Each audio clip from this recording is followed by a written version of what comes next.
On class.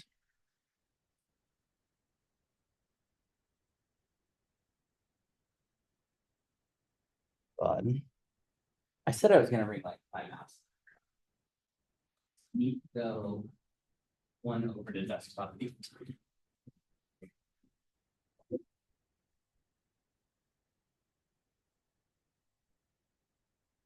Okay.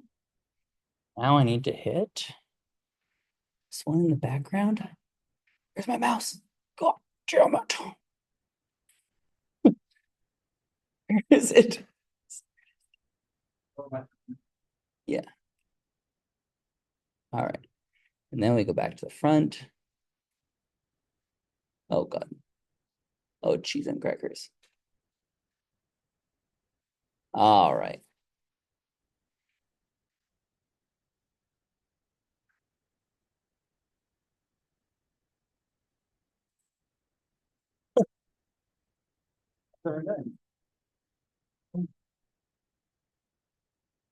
Good. It's my second class today.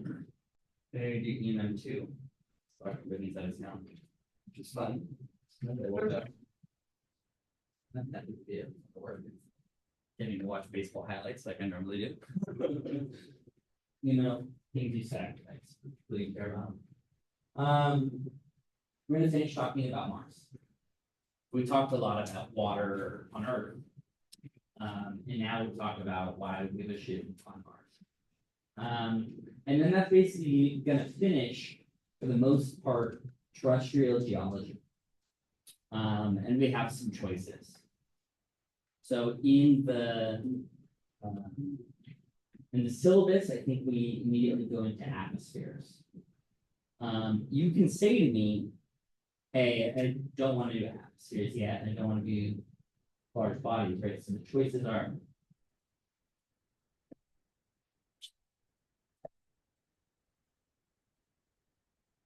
here's how it works. We've done terrestrial geology, right? And surfaces, morphology, things like that. So we understand how surfaces work, we understand how the interior works. You can then immediately talk about terrestrial atmospheres.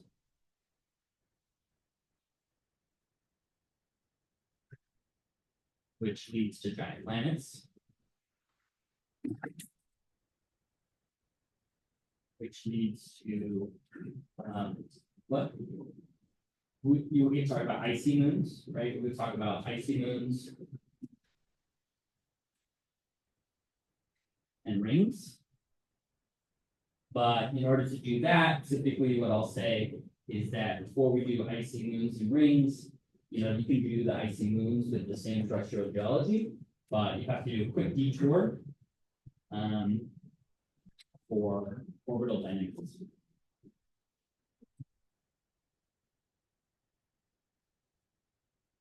Right? And that's where you'll get stuff like tidal effects and what does a planetary system look like, not over one orbit, but over millions of orbits, right? How does the orbital evolution of these things evolve? And after icy moons and rings, you get small bodies like comets and asteroids.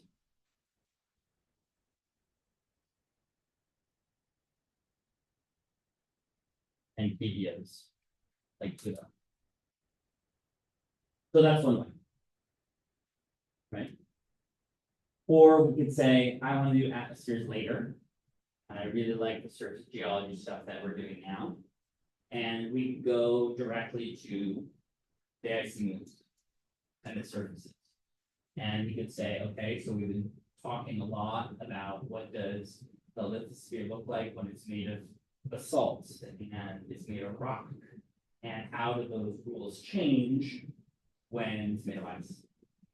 So we can talk about small bodies here.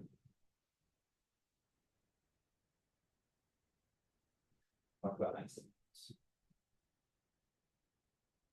And that would necessarily lead into orbital dynamics.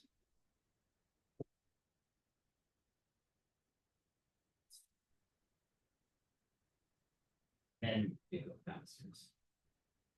Because rings and comets will lead us into a discussion about. So comets are, for example, snowy dirt balls, and as soon as they absorb light, they have the surface sublimate. So they can't hold on to any of the atmosphere they make, but of course, planets can. So both of these, I think, are perfectly fine contextual ways. But if you have a preference for one versus the other, let me know. So I'll just. But after rings and comets, could we go directly into giant planets and then swing around to terrestrial atmospheres? No, I think you need to understand terrestrial atmospheres first. Okay. Because terrestrial atmospheres are easy. And in particular, the giant planet atmospheres, we know a lot less about. So, in something like the Earth's atmosphere, we have these cells per atmosphere, and on Jupiter you have 11. So, Mars is even an easier atmosphere. Sometimes it only has one habitable cell for the entire planet, and it's even independent. Right. That's fine. Right. Left. Okay. L R. So I think even if David could vote, Yeah. you'd be able to. But I like, it's like the dissension vote on the Supreme Court. Like, I want to make sure that it's clear that I don't fucking trust this, Okay. All right, then let's do this.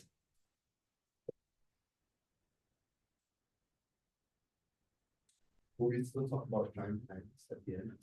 Oh yeah, this will just lead into the. After the course, there's giant planets. Yeah, we have more than that too, right? There's certainly lots more that we could talk about in a few weeks, and that's. Let's see. What?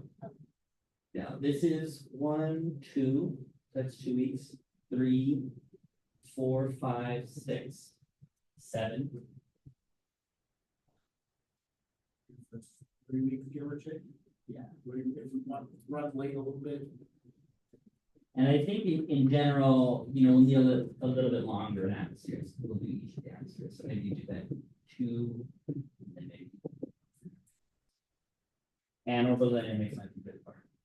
Generally speaking, probably the most difficulty in orbital dynamics. It's not intuitive, right? When you throw a ball, you know how to catch the ball. When you throw a ball in space, you don't know how to throw a ball in space. I promise you. Okay. Okay, good. So, yeah, this is going to be a fairly straightforward class. It's a little tricky because I'm thinking about how to design your homeworks for this section, and it's just like factoids, so it's a lot less like do worky stuff. But based on how tricky understanding GH was, I think maybe we'll go back to some of that, like try to use that in practice. But if I can't construct a good question, then we'll. Good. Have people looked at the cratering stuff? You like it? Okay. Busy work? It's difficult to write out the thought process. It's fair. All right. All right. Yeah, so since basically for the last century, it's been appreciated that Mars has an atmosphere. When we like that. This planet has been the focus of the search for life outside Earth. Why is that? It's close. Good. Why is that beneficial?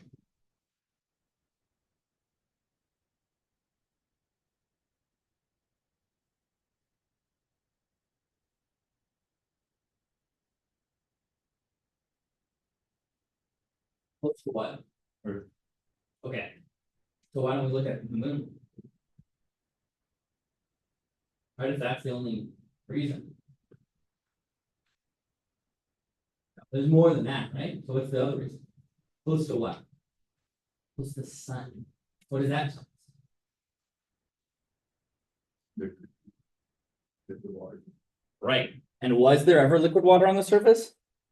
Yes, there is obvious evidence, right? Okay, so if we're gonna look for life in another location, let's look in the places we know there was liquid water. Right, now, are we looking for extinct life? Probably. There's no expectation that there should be like cows. Right? But maybe microbes that are baked into crust that some geologists can walk up to, that open, and there's a fucking fossil, right? That'd be sick. This is why you want to put boots on the ground at Mars. Because, you know, as annoying as geologists are, they do know them rocks good. And they're walking around, and to you and I, walking around in this giant field, every fucking rock looks the same, and they walk over and they're like, no, this is a trench that's mine. And you're like, whoa, how'd you know that? And they're like, well, look at the vein here, right?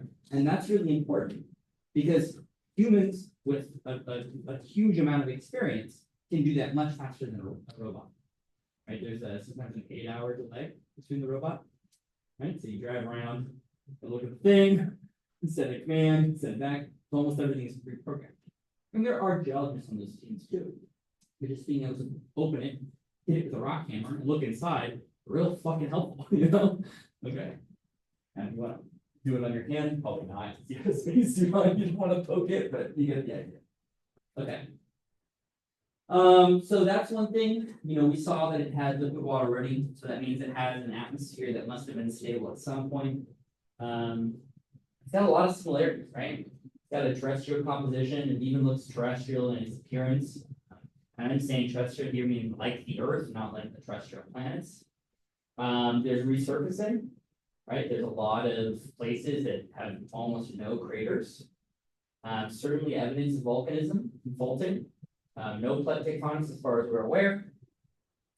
And there are changes in the color. Variegation just means variability within strata. So this was thought to be vegetated areas. And of course, when people first looked at Mars with the worst telescopes, not the ones that we have today, the idea of little green men, people on Mars, comes from canals that we saw on Mars. Yeah, I would never do that assumption. But they saw what looked like, okay, these are canals that are connecting civilizations. And so they call them canaling. All right, I'll show you a picture of that again. Oh, fun. Oh my God. Why are you like this, computer? I don't care, Krismani. Where is it? All right, here it is. Okay. One of these is Mars and one of these is Morocco. They are both taken from the surface because one was from a person standing and one is by the spirit rover. Do you know which is which? The right is Mars? Oh my God. How did you know that? Because the sort of person's hand, and that comment kind of gave away too much information because the left is like, let's say if you can kind of tell, like, I don't know, when I take pictures, that's what it looks like. The left and the right are tilted. What are you talking about? No, the right's more like if it's on, a rover's gonna take a perfect picture. What do you mean a perfect picture? Yeah, like it's stable, so it's like. Look, this is like totally tilted down. The guy standing could have had a tripod. Yeah. Yeah, and this is pretty flat. That's not the giveaway. I would not, listen, gun to your head, would you pick that? Yeah. Really? Okay, why? The left, like the perspective, it looks a little higher, so that actually looks like. No, you're thinking too much about it. What's in the picture? You're gonna be an annoying rock person and say, I'm looking at the rocks. And What do you mean they're angular? they're more angular than the ones over here. They're more rounded in this picture over here compared to the rocks in that picture. But I'm also gonna say that the atmosphere, this atmosphere. That's the only answer. So actually, the angularity of the rocks, and we'll discuss that in a few seconds, you see rounded rocks on Mars because there was liquid water for quite some time, right? So even though they're both deserts now, they weren't deserts. Okay? In fact, these are both plains of evaporated desert, evaporated lakes. Okay? And here, that's the difference. Bend your head, look at the sky. Gosh, you're gonna get shot by some weird terrorist. Okay, there's Martian volcanism. That is to scale. Has anyone been to Hawaii? Yeah, that's where you've been. Okay. What's the right size here? What object is this the size of? Okay, what size is it?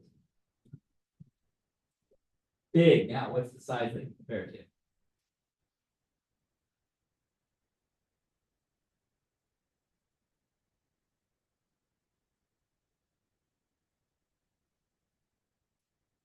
Arizona. The whole thing is Arizona size. Okay, that's why size. Why size? That's it right there. Okay, so you stand here. The top of the caldera, you look around, and it will look flat. It is 20 kilometers tall. It is 20 kilometers rise over the course of Arizona. You can do that calculation at home, but the angle is, it's imperceptible from flat. What do you think? So are you currently standing on flat ground? But worse, okay, so yes, you're sitting on flat ground, right? Let's say you're standing. Can you tell like a 1 degree? No, I'm asking you, if you're standing, can you tell the difference between it's completely flat and a 1 degree? Oh, no. I don't know, you tell me. Now I know the next more questions. 1 degree, question mark, H dub. All right, we're gonna box this up, because this is a fun experiment. Right? And you can do this at home. You're talking about like the floor. Yeah, how much tilt do you need before you recognize that you're tilted? Does that make sense? What I'm asking? You have to work in pairs with this. Okay, So then that, you're saying that you're so high above that you can't tell? yeah, so what I'm saying is that you're 20 kilometers up in the air. But the whole thing is the width of Arizona. Let me do that now really quickly. 20 kms. And this here is 1/2 of Arizona. Right? So what's that angle?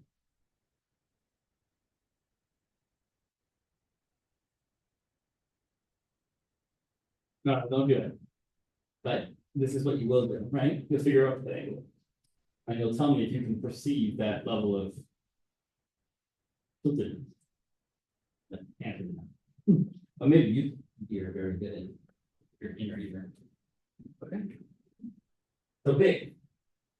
This is a super massive volcano. Do you remember how this formed?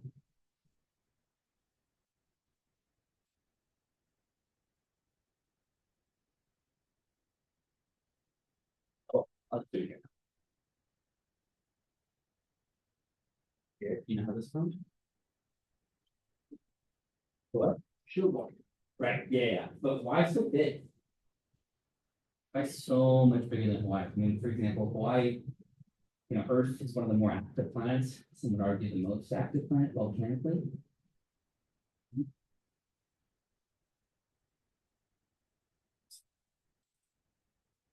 Small. But then why would it have a big volcano? Gravity.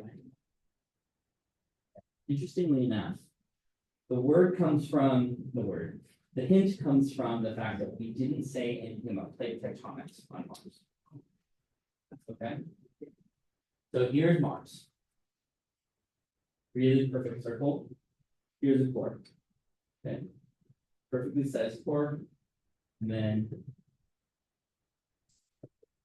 this is the lithosphere here. This is the rocky crust. Okay. And for a smaller planet, you have a thicker or thinner lithosphere? Thicker, right? Okay. So inside, you still have a liquid that is convecting, hot down here, losing energy up here. Okay. As you get a thicker lithosphere, right? You would start off when it was thin, you start with a bunch of volcanoes, in a lot of places like this. As it gets too thick, those volcanoes shut off. But you still gotta get the heat out, right? Like Venus we saw catastrophically overturns. An effective way to get around that. We'll talk about this a little bit more when we think about Hadley cells. So this beautiful picture, you need hot to go up and cold to go down, right? You're gonna watch it like fucking crazy. So let's imagine hot goes down. Okay, let's do it. Break our minds. Okay, so here's Olympus Mons. Okay, let's imagine hot goes up here. Okay, and then goes this way.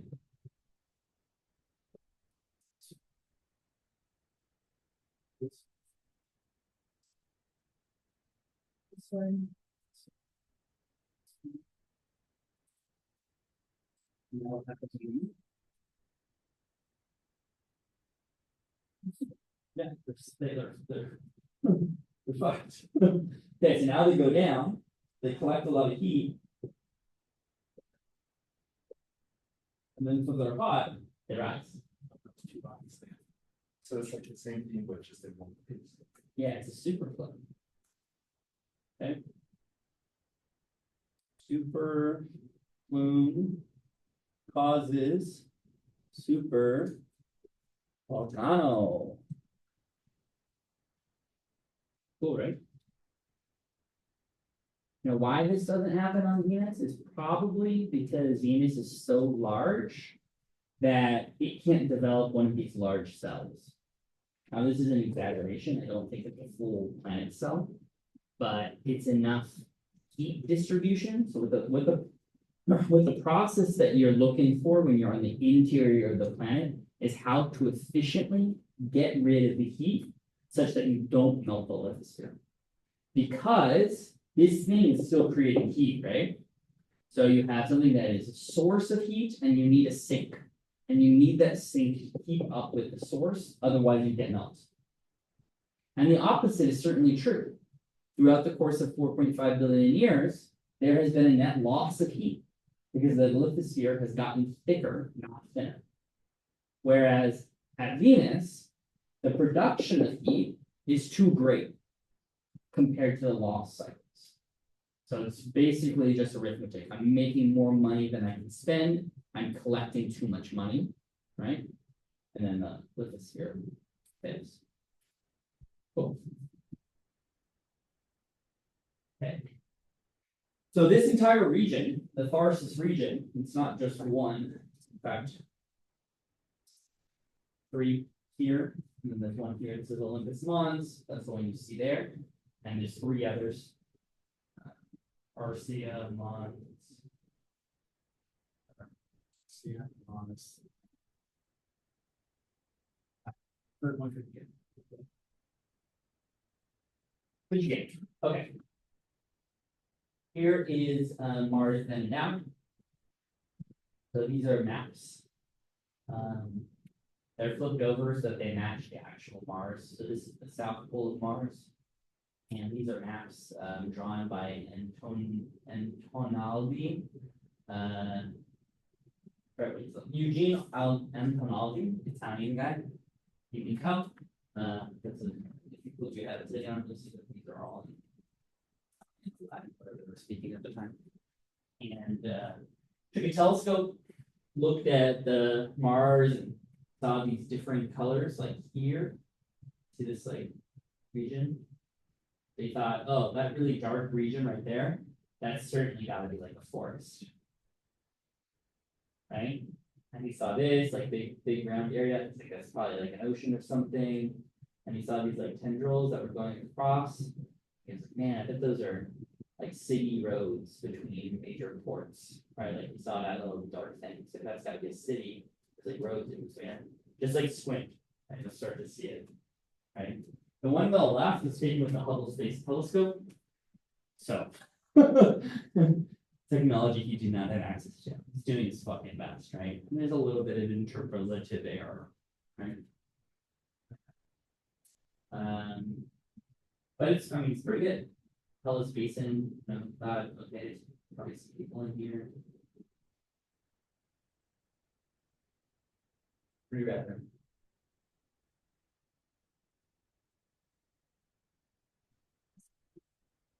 There we go. Okay, so let's talk about the Martian dichotomy. Man, this would be better if I actually showed the full map. You haven't memorized Mars's geography. It's pretty cool. On the top half here, I want to show you that it's very low. So we talked about the highlands and the lowlands on the moon, and we said that the highlands were what? Older or younger than the lowlands?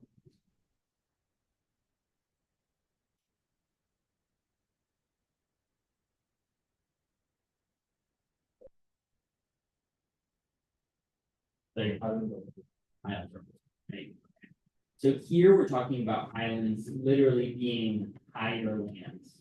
We talked about that there too, but we didn't have a geographic distinction. Here we have a geographic distinction because the northern hemisphere is physically lower than the southern hemisphere. So you get this really fun picture where if you just take, okay, here's the South Pole, here's the North Pole, okay, and this is latitude. Here's the equator. You start over here in something like +4 kilometers. Okay, and it does this. I'm talking like average elevation.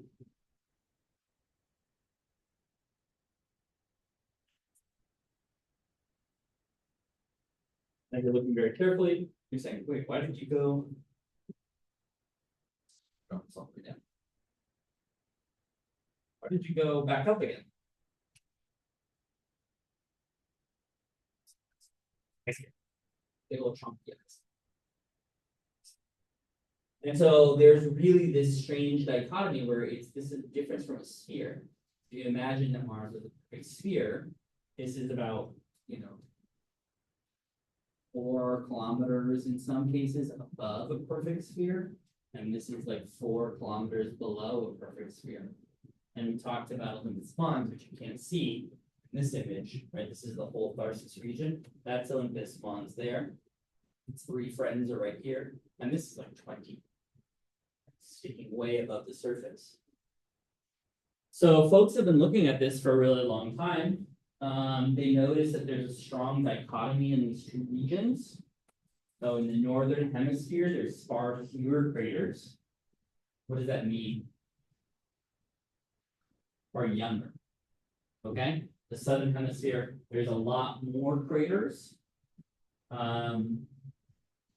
There's also, for example, this is hard because, this is still the topic of some contention, and it could be a combination of both. So if you look at it on a 2D map, and you draw this line that goes around like that, that's actually half of the planet. That's a circle on the planet. And so some folks down here have proposed that you smash into Mars, the giant thing, and you melt it. You melt the whole top. Restart. And that's kind of a shape that works, right? Follows this curvature pretty fucking well. Some people have said, no, actually that's from a global northern ocean. And that would be very unusual from what we think about, right? So we tend to think about an ocean as like 70% of the land, and you have some continental crust that sticks up above it. Remember, there's no plates here, so it's all exactly the same, right? And so this would just be, this is like Bias Marinaris. There are a number of places, this is low elevation, right? So if it rains on Mars, these tributaries lead out to that, what would be a potential ocean. So there's some evidence for it there too. There's some folks who say that right here They have geologic evidence for an ancient tsunami. That is very questionable. Most people are not happy with that analysis. Okay, so this is an ongoing state of investigation. One, was there enough water present to form a global ocean? What was the state of the water? Because there's a very big difference between having lots and lots of water frozen and episodically heating the atmosphere enough to make it all melt. Right? That's when you can get rivers and floods. And that will carve a lot of your channels, that'll carve a lot of your rivers, but you might not have lakes in the same sense of like, you know, like a little babbling brook on Mars might never have happened. It might have been a flash flood, right? Carving these lakes or rivers. And you know, people argue about this. There's a community of people who say warm and wet versus cold and dry. That's just like how the scientific community has organized itself. Warm and wet means sustained water. Running rivers, babbling streams, lakes. Cold and dry means episodic heat. And both of them have good points. Okay.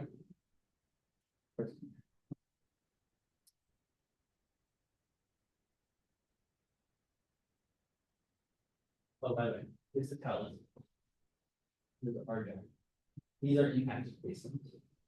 They're not just arbitrarily. And if you look at the distribution of craters, you can see that in this region, it's like very empty of craters. So here. Else. So this is the Tarsus region here.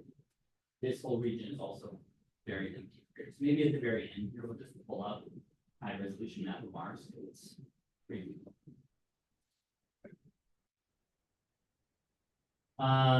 Yeah, and then this is the Earth Moon smash hypothesis. Do we know the relative ages, or do we know the absolute ages of the two, the north and the southern hemisphere?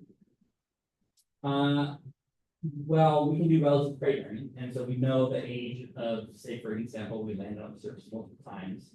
I don't know. I think you can radiate the rocks just with the rovers. That's the first thing we did. So I believe we have absolute units.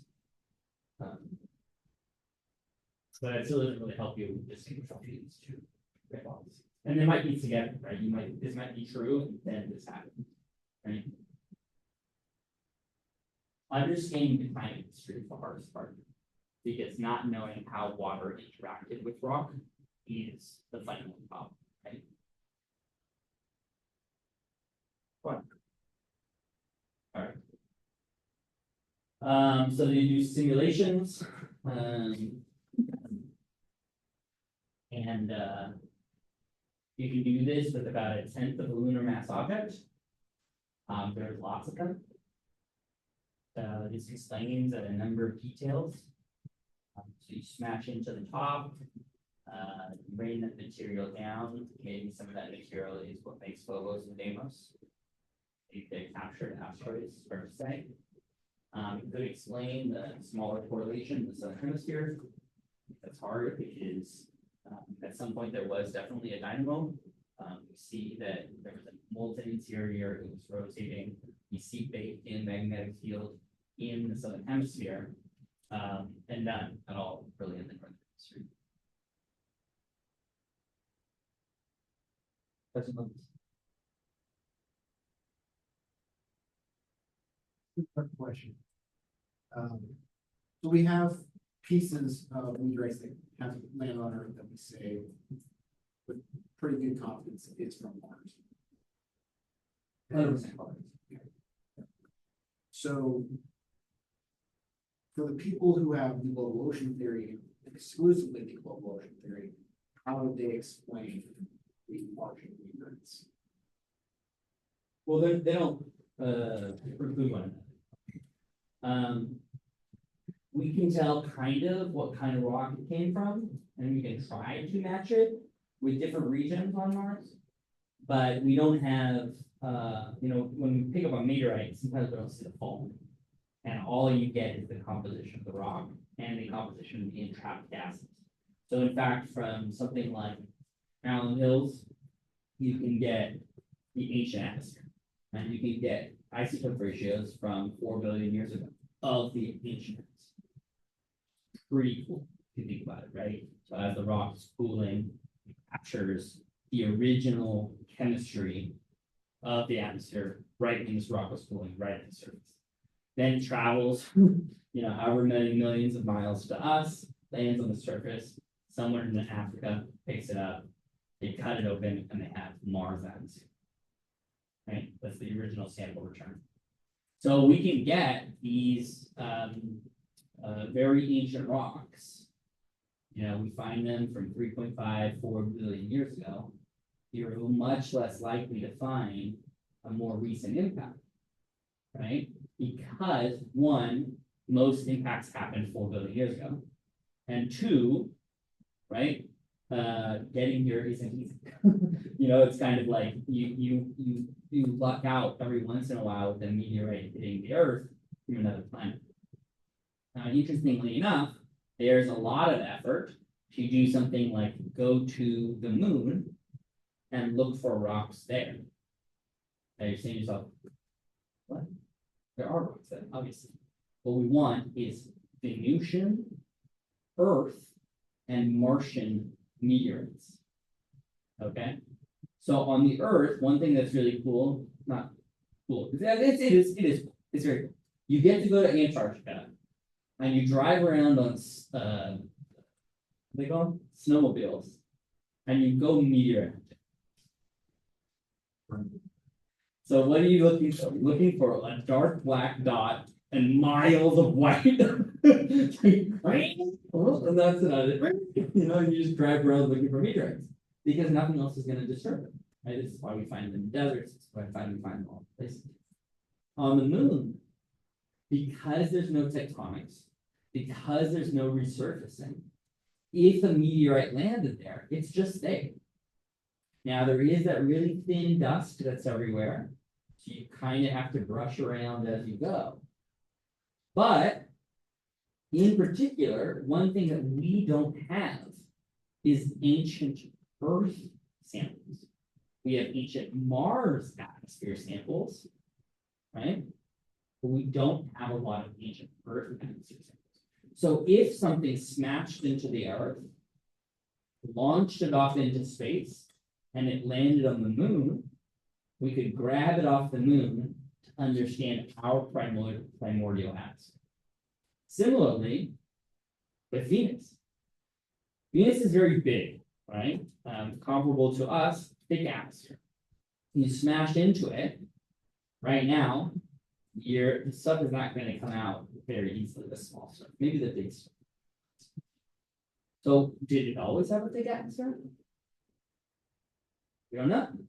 You could get pressure and temperature conditions of the gas inside of a Venusian rock because it would be trapped in there with those conditions, not just the composition, right? If it opened and it was highly compressed, I would tell you that it had a very thick atmosphere for the Okay, so that's the if you're into meteorite hunting, okay, moon time, baby.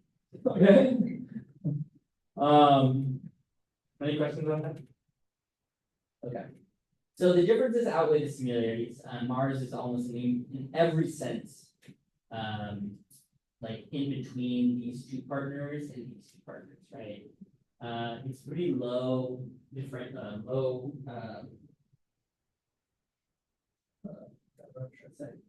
low density, high movement inertia.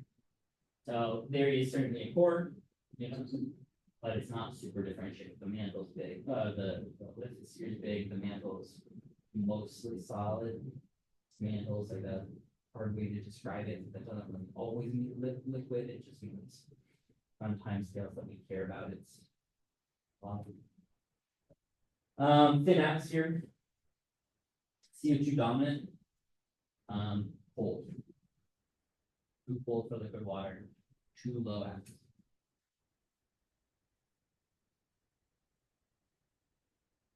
We have found no life. There are claims of methane, and they're all wrong. You heard things about that? Yeah, yeah. There. I can show you, but that's a longer discussion. We'll talk about that. We'll do that in Mars and atmosphere. All right. Okay, so Mars is a little bit of water, obviously. It has water in the ice holes. It has water vapor in the atmosphere itself. My paper from 2021, we did just a couple microns of water, which is just like we fly a spacecraft over the surface of Mars. You imagine how much water is in a column right below you. If you were to condense it out, you can measure how much that is. So in some places we see more water, some places we see less water, and it's seasonally dependent. It's geographically dependent. It's dependent on the time of day, right? And so that's the type of analysis that you can do when you have spacecraft there. It has. I showed you that work from the grad student at CU. Oh, hold on. Measure every single crater on Mars. It's just I didn't show this. Remember to do that next time. I took a crater in class and put song there.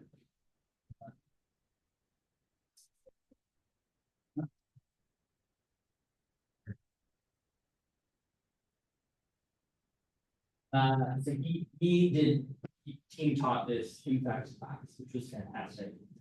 His entire PhD thesis was to find the highest resolution data we had at Mars and count every single crater. And he just got a beautiful PhD. This image is just like every crater down to whatever size they had before highways got there.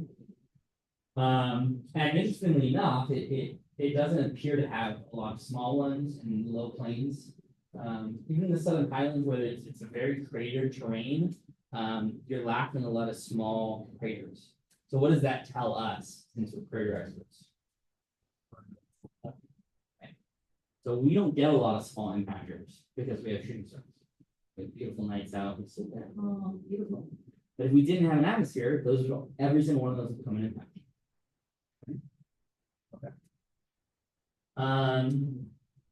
You'll see erosion features all over the planet on Mars, and you see hematite, which is a water base. So water, okay. It's a mineral that forms in the presence of water. You know what hema means? Hemoglobin.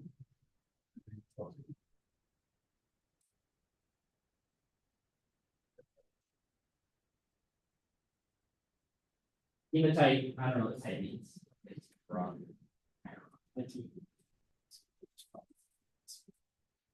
Fourth from north or site. They just like to add letters to it. It's really great. So it's a mineral that forms in the water, and it's super abundant. And we can tell that there's hematite there from space. So we don't even have to land, you can map it. You just bounce light and then you take the spectroscopy. So Mars likely had the appropriate conditions for life. I'm not going to stand by this. Push from that. May still be beneath the surface. That's a really hard statement to back up. So if you disagree with that, I'll just immediately fold. It may, I mean, right? So what we think about is like the things we know we need are water, mineral water interaction, and energy. Source of available free energy. They had those things. That's not arguable. Whether or not there's a 4, 5 thing that isn't being considered, we don't know. It's a very anthropocentric viewpoint. So typically when we study the universe, we have to remember that just because life arose here under certain conditions may or may not mean that it always arises that way. Okay, we talked about craters. That's a crater. This is water ice in the deep floor. Or sorry, on the floor of a deep crater. So this is in the northern hemisphere. You can see frost. Here. So what's happening is, I think it's a limited on the right hand side. Left-hand side wall, so this is like shielded. And then, ice blocks in it. And this is, we've seen snowfall on Mars. Saying to yourself, how did it get in there? It snows. On Mars, it snows in when you get up near the polar regions, there's something that develops called the polar hood, which is just like cap. And sits, like a cloud cap that sits on top of Mars, there's dust there, and then I think it's cold enough. The atmosphere is predominantly CO2. But water vapor makes it into the atmosphere. Makes it up to sometimes really, really high altitudes, surprisingly high altitudes. And one thing that can occur is that it can absorb ultraviolet light, dissociate into hydrogen OH, and OH, and then dissociate again. Oxygen goes and starts playing with carbon dioxide. It's trapped forever, and hydrogen will percolate up to the top and escape. And because you don't have an extra source of hydrogen, right, you no longer have volcanism, then you are acidifying the planet. So why is Mars red? Well, that's because it's oxidized. So the entire planet is rusted, essentially. That makes sense?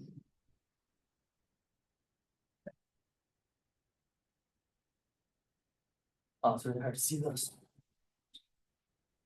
That better? Oh, not really.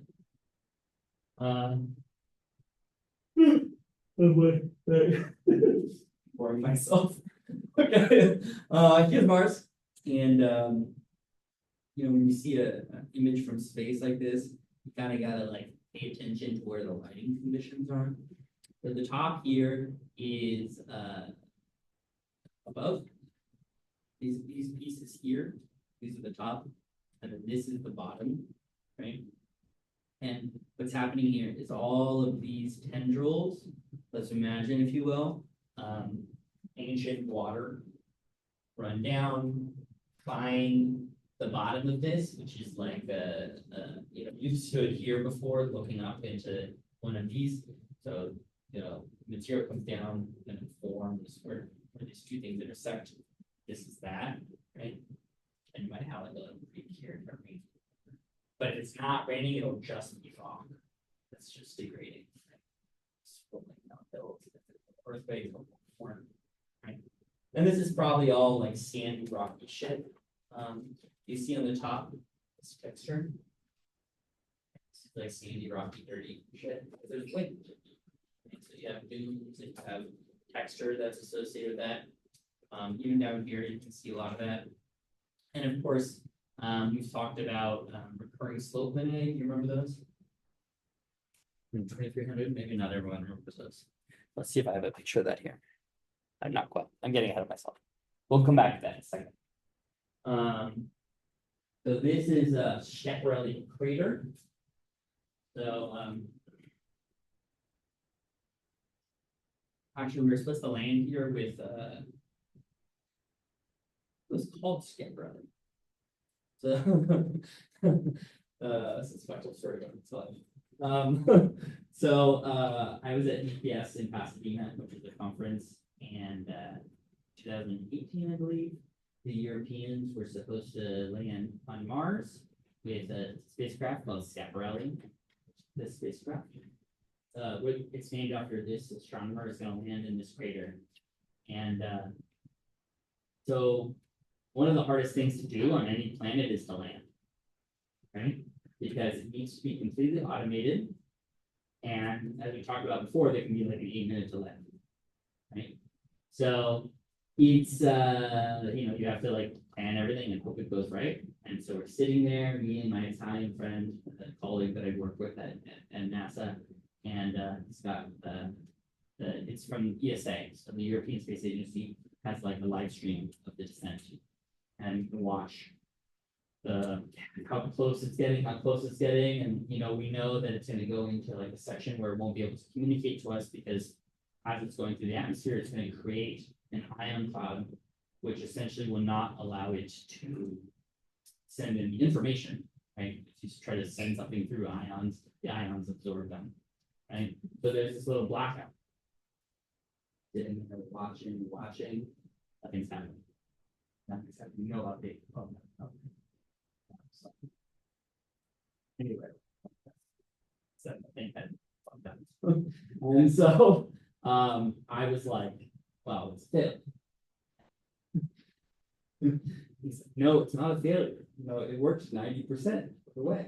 I was like, yeah, but the 10% most important part, it failed. And he's like, no, it's just a technology demonstration. And I was like, no, that's a failure. That's not a technology demonstration, that's a failure. So, I mean, sometimes people take too much pride. That's okay. But we're pretty good at landing on Mars, and we don't share any of our secrets with any other country. It's kind of sad. Europe doesn't have a lot of success on it. What? They're gonna try and land. The original plan was to land here because this is the crater that has these rings in it. What are those rings from? What?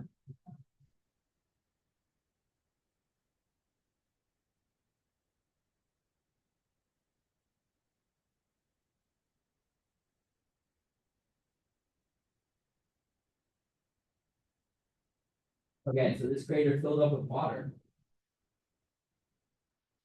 What?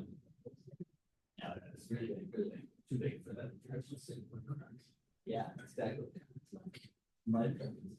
So as the lake shrinks, right, these are like repeated locations as the water begins to get lost. And so these ones out here, these ones are older. Yeah. That makes sense? Cool, right? All right, next one. All right, so here's some canyon walls. You can already see what we're about to plot. I think this is the recurring Slovenian part. You see the darkness in here. These are canyons that are exposed, and there's subsurface ice that gets illuminated, melts.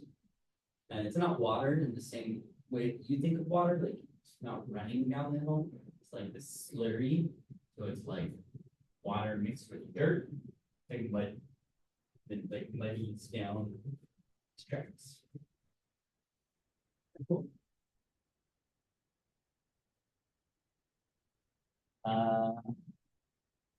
Yeah. Same type of thing. I'm just gonna show you the actual pictures.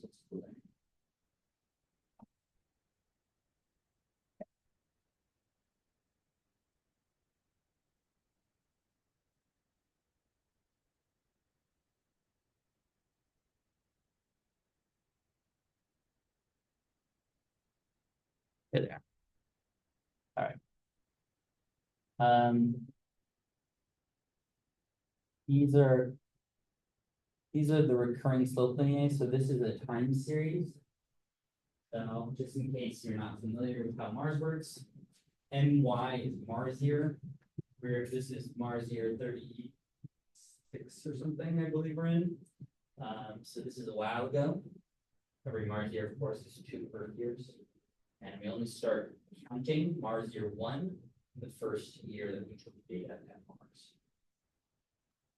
Because that's the only time that you actually have to differentiate. Anytime that you take observations from Earth, we use Earth time. But if you take data there, then it's important to draw a distinction between our times, right? So this is late summer. This is the location of the orbit. Goes basically debris around the entire body from 0 to 360.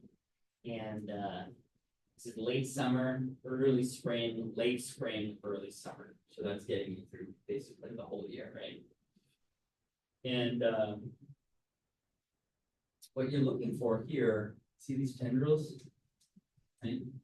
They're all coming out of these locations here. here in the cliff edges that we were just talking about. These are places where you have subsurface water, usually in a briny solution that's mixed in with the dirt, and that's helping it be mobile. Now, of course, you still have erosional features like the ones you saw, but that doesn't need water to do it. But to get a difference in color like this, you can only get it during the warmest part of the year, like during the late summer, when you're melting all that ice. Finally get remember that Mars is cold. So as you get closer to the sun in southern summer, remember Mars also gets closer to the sun. So you get closer to the sun in southern summer and it's warmer. Then you can finally melt those into a mixture that can become warm.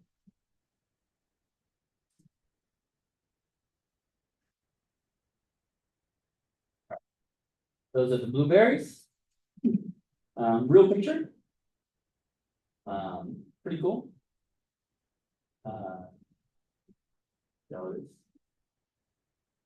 So these spirals we think form due to liquid water.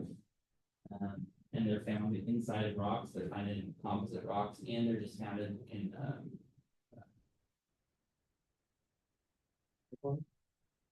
the beds of streams, each stream.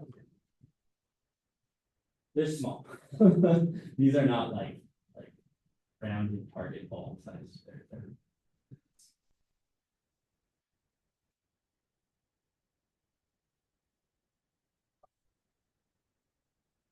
It's really cool.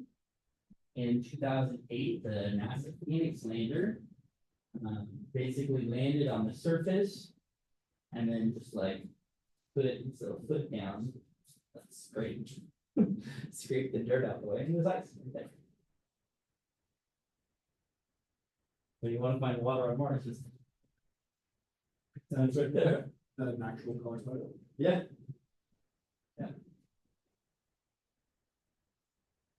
So that's I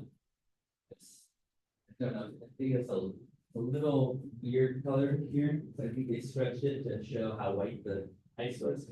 Remember, this is supposed to be orange. So there's nothing quite green like that. I think it was just slightly off, but this is colorful. And this is so you grab that ice. Figure out what the ice is. That makes sense? Okay. So that's all I have for Mars. I'm gonna show you. What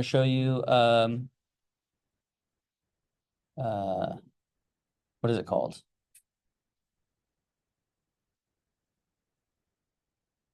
I'm going to show you the geology. The first thing I need to do is I'm going to unplug and then replug in to mirror them. Just because if I don't do that, then I won't be able to see what I'm doing while I drive around. So first do this.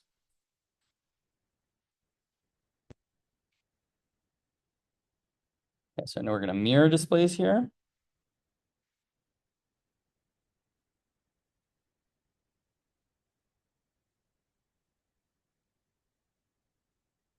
This. Share this with you really quickly. You can all see this now, right?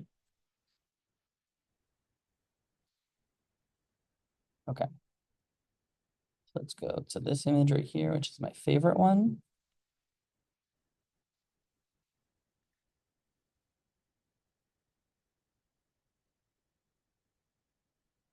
All right, got to zoom. Why is it not doing that?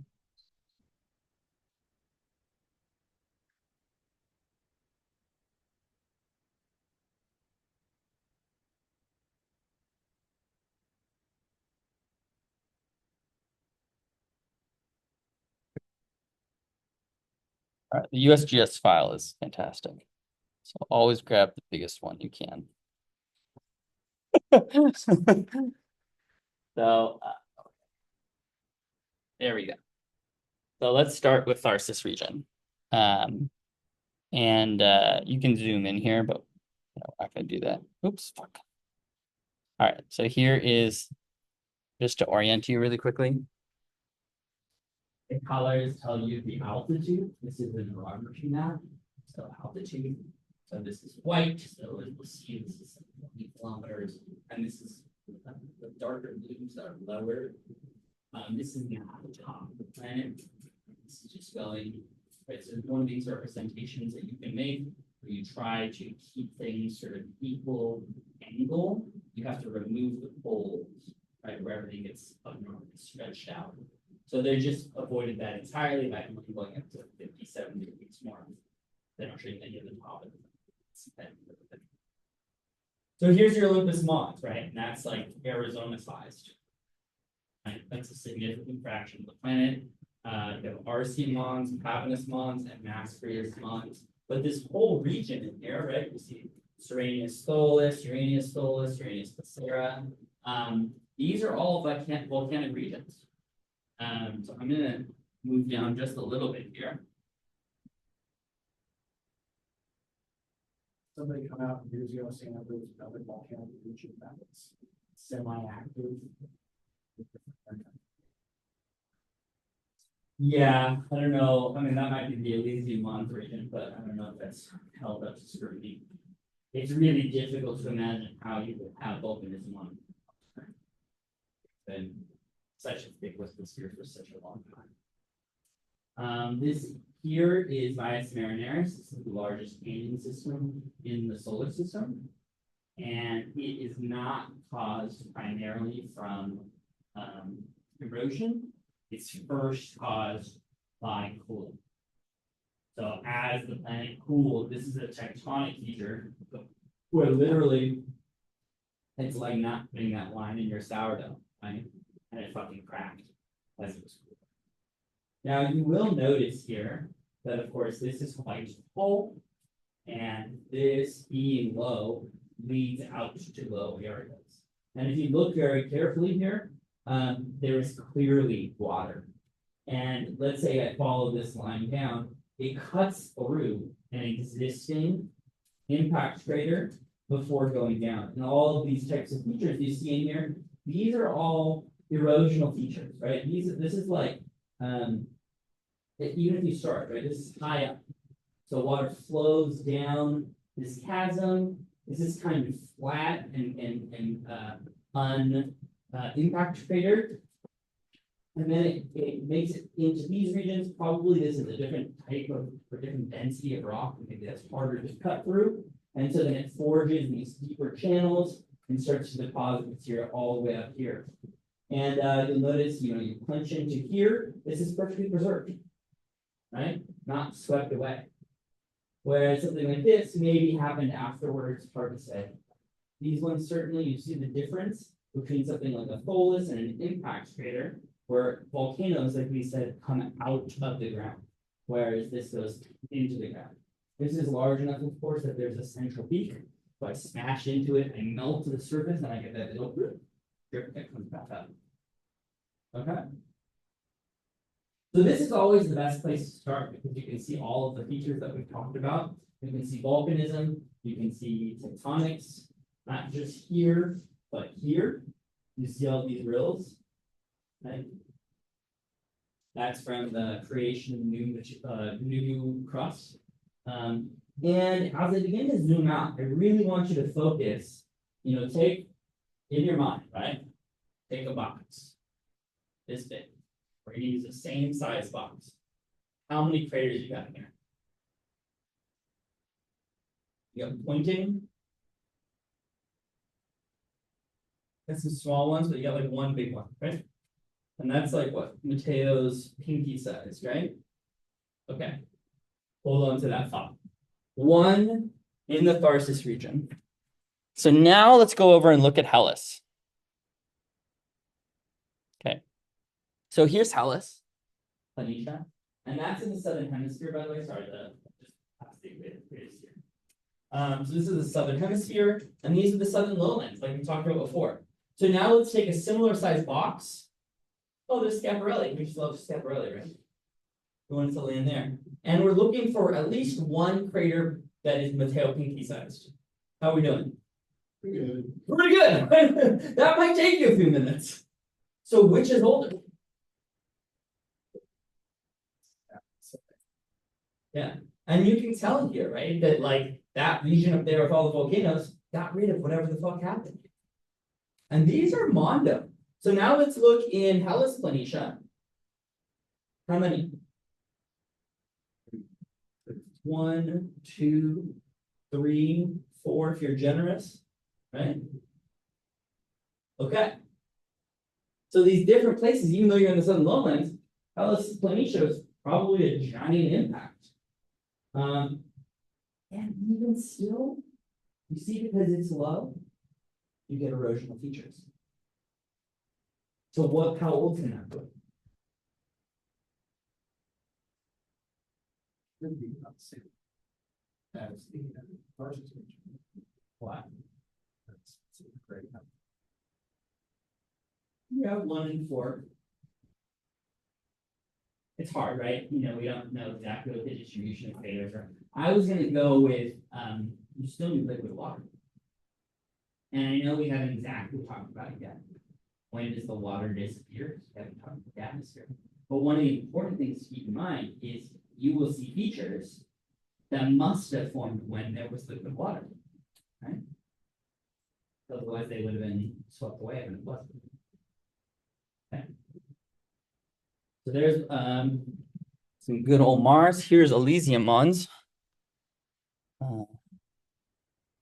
Here. Who's best?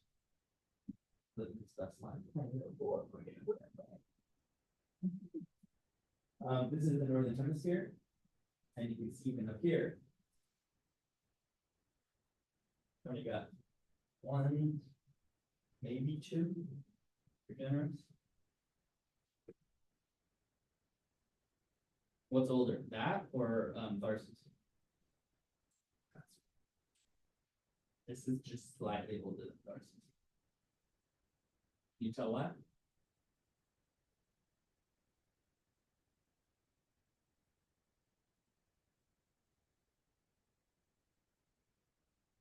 Maybe I should have you do for homework. I'll get you to do Mars. All right, let's do this one.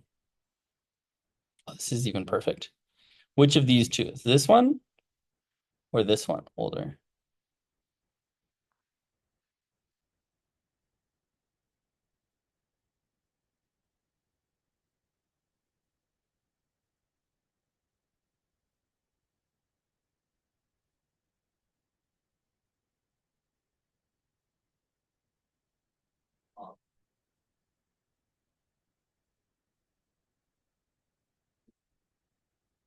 Yeah, it's eroded, right? Whereas this one over here, there are some small ones. But there's like also none here. 0. There's maybe 0 here. That's Monkfish from the Monkfish cycles. Okay. I want to show you one more thing. Let's show you the actual ground. So cool. Careful, y'all. This might take a while to load. Oops.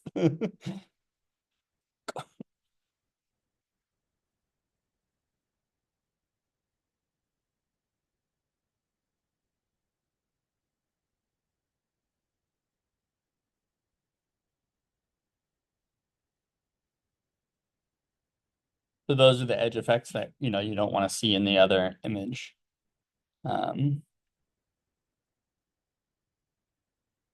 When it zooms in, I'll actually zoom in here.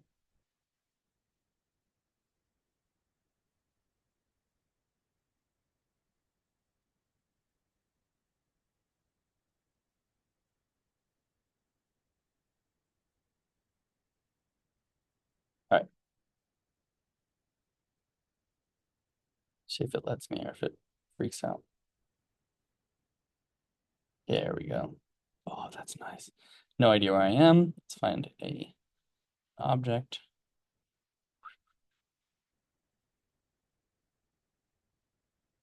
Okay, what's that?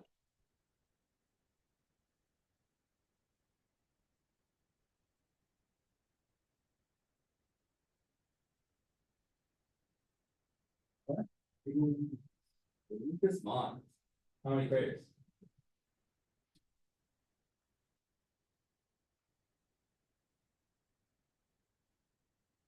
All parts of the caldera. Maybe these are impact craters. This is all part of the caldera.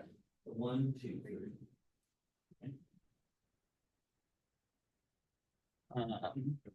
And that caldera is obviously massive. That's like as big as Hawaii. You can see all these little ones. This is feel bad that I don't remember his name. You can see the caldera here for this one. Let's go. I want to find. Where are you? There we are. All right. So here is Vias Marineris. And you can really see that this is not strictly from erosion. So where this starts is that same type of cracking that we saw on Venus when it cools down. And you can see it's a giant vertical crack through the entire planet. It's massive, right? It's basically the size of the continental US. And then by the time that you make it all the way out here, this starts to be a region where this is the lowest part. And so you'll see tributaries and whatnot. I want to show you that same place that carves through, there's some eroded craters here, but here it is. Okay, as you go up, remember that was the section where it like burst through the crater. Carves around, drops all this stuff over here. Let me show you the pole really quickly and then we'll be done. So I want to show you, this is the North Pole of Mars, and it's really big. It's quite substantial because it is a permanent ice cap. Something like you just saw, I think the image that I gave you is this one here. Remember that one of snow in the bottom of the crater? I think that's this one here. But in the southern hemisphere, I want you to stare at this for a few seconds and tell me what's wrong. What? Not a thing. Well, there's certainly erosion. We would expect that, right? That it's not only snow and probably glacial features, but as I go back to the next one, that there's giant carved, basically icy pathways in the path. That's not what's over here. Yeah, right. And we would expect that it should resurface, right? If it grows and contracts and grows and contracts. Still not it.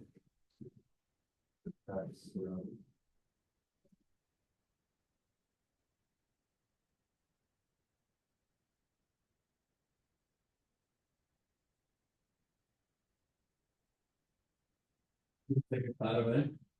Yeah, that's hell space.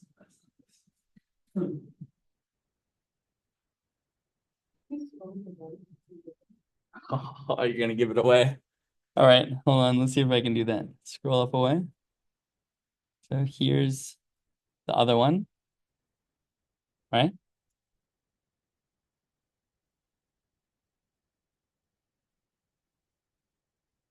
What do you see? Got less than a minute now. It's not on the pole. It's up and to the right. So I tried to be clever with how I dropped this down. This is sort of the center of this sphere. And the polar cap does not sit on the pole. So it's kind of off. It grows. It grows to encompass a lot of the pole. But when it shrinks into a section. Okay. And there is a lot of discourse about how and why this process works. You have to talk really about atmospheric circulation to really understand why one is permanent and one is not. But another thing you can think about is this problem right here. Okay, you got a pole up here, and during the southern summer, it's quite warm. So everything up here melts, all rolls downhill, and it collects over here. Make sense? We'll talk about how liquidity changes over millions of years. We'll talk about how that affects ice transport. But insofar as this class is concerned, you know, Mars is a very unique place. We're just even understanding how its water moves right now. It's quite complex. Question, comments?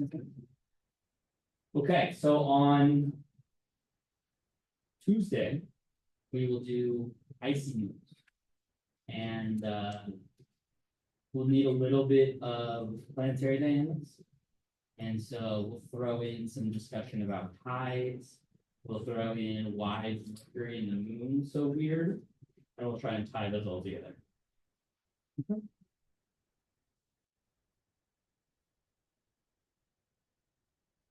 Meteorites from Mercury?